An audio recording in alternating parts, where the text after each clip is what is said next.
All right.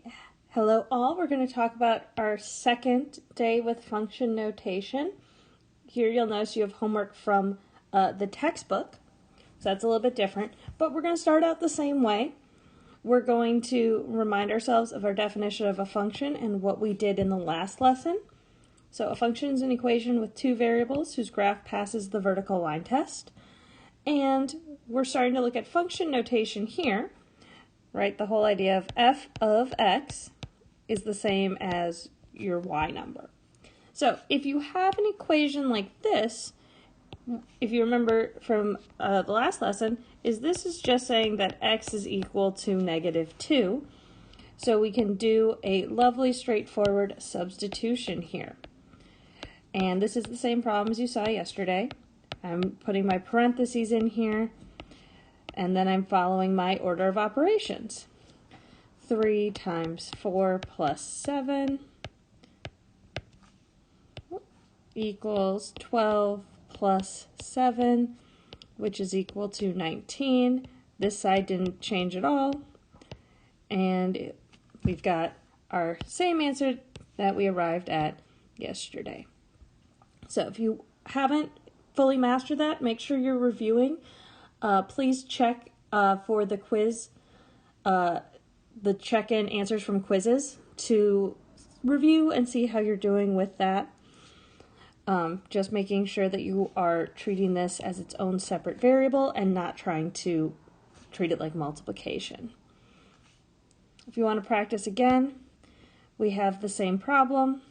Make sure that we're including the negatives. So if you want to give yourself a little bit of practice, just remember that the answer that you should end up with is +4. Now, one thing I do want to review is the idea of this vertical line test. The vertical line test means that you're only ever going to get one number out of the answer. So for example, if I have a function graph, every vertical line I draw through only crosses one time, which means that for these questions, I'm only going to get one answer. Because if you think about the vertical lines, they are all x values on the x-axis. So here's the one x value, here's the one number.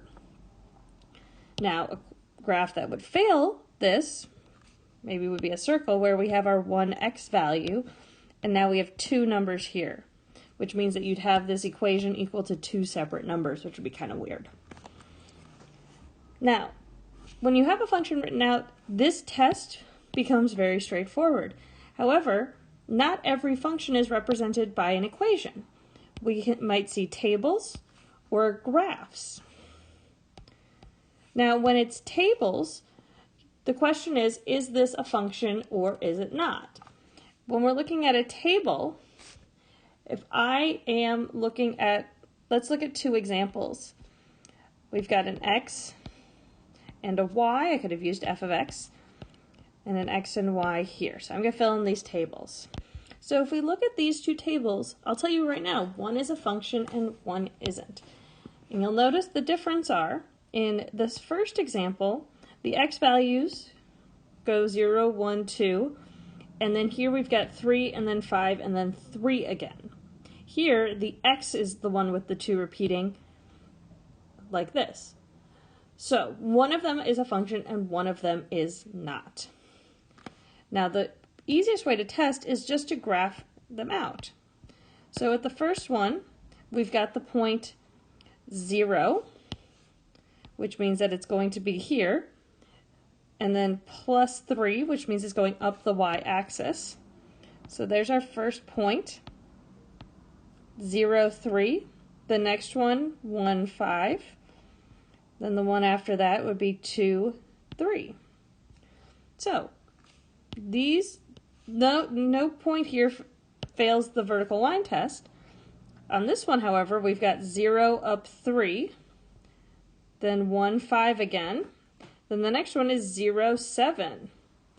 And here we have a failure of the vertical line test because we're crossing through at two different points. So if it repeats our x values, it's not a function. However, repeating y values like this, just fine, still a function. So one important thing is to be able to tell, and if you're not sure, always remember that you can graph. So here, if we're given a table, we might still ask for f of -2. And remember, this means x is -2, and the f value is y. So what this question is really asking is, when x is -2, what is the y value? And we can answer that by looking at this table. So we see -2 twice. We see it here and we see it here. However, we're going to use this point because this is when the x term is -2. So when x is -2, y is 3, which means that f of -2 is equal to 3. And so the table method is pretty straightforward once you can do this interpretation. Lastly, we might be looking at a graph. We can see that this is a function. It's passing the vertical line test at all these points. And it's again asking f of -2, which is x is equal to -2. What is the y value? Well, in our graph, we can see the x-axis here, and here's -2. And so if I'm looking at this x value at this vertical line, I see that it hits the curve here at the y value of 5. So that means that this point, x is -2, y is 5, which means that f of -2 equals 5. So again, not terribly challenging, but it does require a bit of interpretation, and it is still a very new idea. So make sure you're taking your time and practicing carefully.